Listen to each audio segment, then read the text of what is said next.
bare its haunch. Then, wild-eyed, it plunges up onto the deck.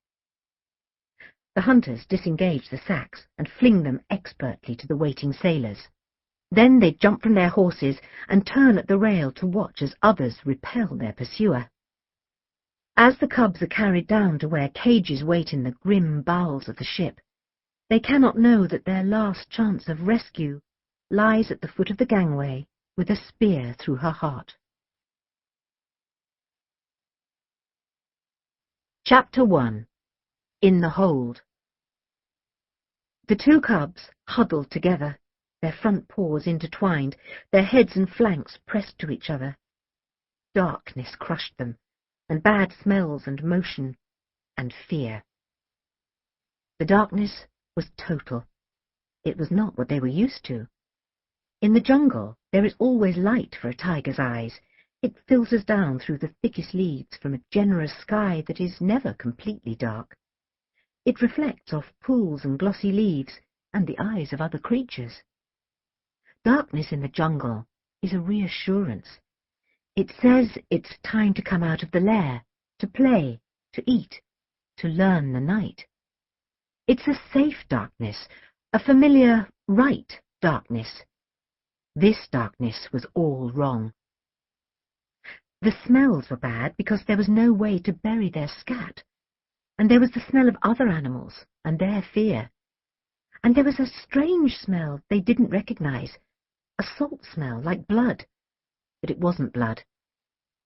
It was bad being enclosed. All the smells that should have dissipated on the wind were held in, close, cloying the sensitive nostrils, choking the breath, confusing and deceiving, so that the real smells, the smells that mattered, couldn't be found, however often the cubs put up their heads and reached for them, sniffing in the foul darkness.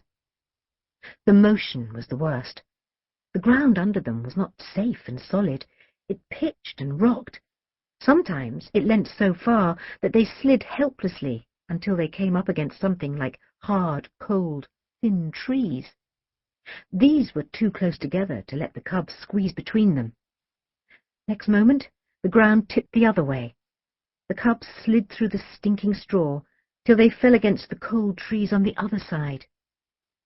When the unnatural motion grew really strong, the whole enclosure they were in slid and crashed against other hard things, frightening the cubs so that they snarled and panted and clawed at the hard non-earth under their pads, trying in vain to steady themselves. They would put back their heads and howl, and try to bite the cold, thin things that stopped them being free. Then their slaver sometimes had blood in it. When the awful pitching and rolling stopped, and they could once again huddle up close, their hearts stopped racing, and they could lick each other's faces for reassurance.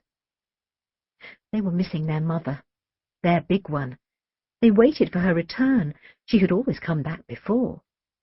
But she was gone forever. No more warm coat, no rough, comforting, cleansing tongue. No more good food, no big body to clamber on, no tail to chase, pretending it was prey. No more lessons, no more love and safety. All their natural behaviour was held in abeyance. They no longer romped and played. There was no space, and they had no spirit for it. Mostly they lay together and smelt each other's good smell through all the bad smells. As days and nights passed in this terrifying, sickening fashion, they forgot their mother, because only now mattered for them. Now's bewilderment, fear, helplessness, and disgust. There was only one good time in all the long hours. They came to look forward to it, to know when it was coming. They began to recognize when the undifferentiated thudding overhead, where the sky ought to be, presaged the opening of a piece of that dead sky, and the descent from this hole of the two-legged male animals that brought them food. Then they would jump to their feet and mewl and snarl with excitement and eagerness. They would stretch their big paws through the narrow space between the cold trees, and, when the food came near, try to hook it with their claws and draw it close more quickly. The food Raw meat on a long, flat piece of wood would be shoved through a slot down near the ground. The meat, never quite enough to fill their stomachs, scraped off, and the wood withdrawn. Water came in a bowl through the same slot. They often fought over it and spilt it. They were nearly always thirsty. The male two-legs made indecipherable noises. "Eat up, boys. Eat and grow and get strong. You're going to need it where you're going." And then there would be a sound like a jackal's yelping, and the two legs would move off and feed the other creatures imprisoned in different parts of the darkness. Brown bears, jackals, a group of monkeys squabbling and chattering hysterically.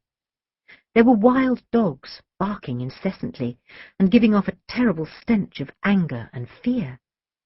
There were peacocks with huge rustling tails that spoke in screeches, and somewhere, quite far away, a she-elephant with something fastened to her legs that made an unnatural clanking sound as she shifted her great body from foot to foot in the creaking, shifting, never-ending dark.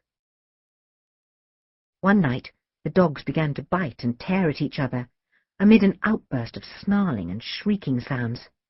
The cubs were afraid and huddled down in the farthest corner of their prison. But they could hear the wild battles as one dog after another succumbed and was torn to pieces. The next time the sky opened, the two-legged animals found a scene of carnage, with only 2 dogs left alive. "There'll be trouble now," one muttered, as he dragged the remains out from a half-opening, while others held the survivors off with pointed sticks. "I said they should have put 'em all in separate cages. They'll say we didn't feed 'em enough. Better cut the corpses up and give the meat to the tigers. Dogs is one thing, but if we lose one of them cubs, we'll be dog meat ourselves." After that, there was no shortage of food, and the cubs spent most of the time, when they weren't eating, sleeping off their huge meals. But their sleep was not peaceful. The cubs had no desire to fight or kill each other. They didn't know they were brothers, but each knew that the other was all he had. One was the firstborn and the larger. He was the leader. In the jungle, he had been fed first and most, and had led their games and pretend hunts. He was also the more intelligent of the two. He came to understand that it was no use howling and scratching at the ground and rubbing backwards and forwards with cheek and sides against the cold, close-together barriers, or trying to chew them to pieces. When his brother did these things, he would knock him down with his paw and lie on him to stop him. The younger one would submit. It was better, he found. His paws, throat and teeth stopped being sore. He learnt to save his energies. But the misery was still there. It only stopped while he ate and when he curled up with his brother and they licked each other's faces and slept. At last it ended.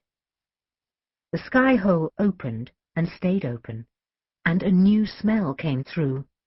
They smelt earth and vegetation, not what they'd been used to, but bearing some comforting relation to it. They stood together, side by side, alert and waiting for what would happen next. The two-legged animals were running about over their heads and making loud noises with their mouths. The sky-hole grew bigger, and at last they could see the blue of the real sky over their heads. Something came down from above, grasped their prison, and swung it upwards. It rocked and swayed, and the cubs fell on their sides and couldn't get up without falling down again. After a short journey, there was a hard jolt. Then two-legged ones gathered around them, peering at them, their loud mouth noises coming from all directions. One of them put its long-toed, hairless paw in between the thin trees. The bigger cub snarled and snapped at it furiously. It was snatched away, and there was an outcry. "It tried to bite me!" "Stupid! What do you expect? It's wild. It's not used to being petted." "But they look so sweet, like big kittens." "Do you need to lose half your hand to find out that they're not? They're for the arena. They have to be fierce." The cubs watched warily as the other captives were lowered to the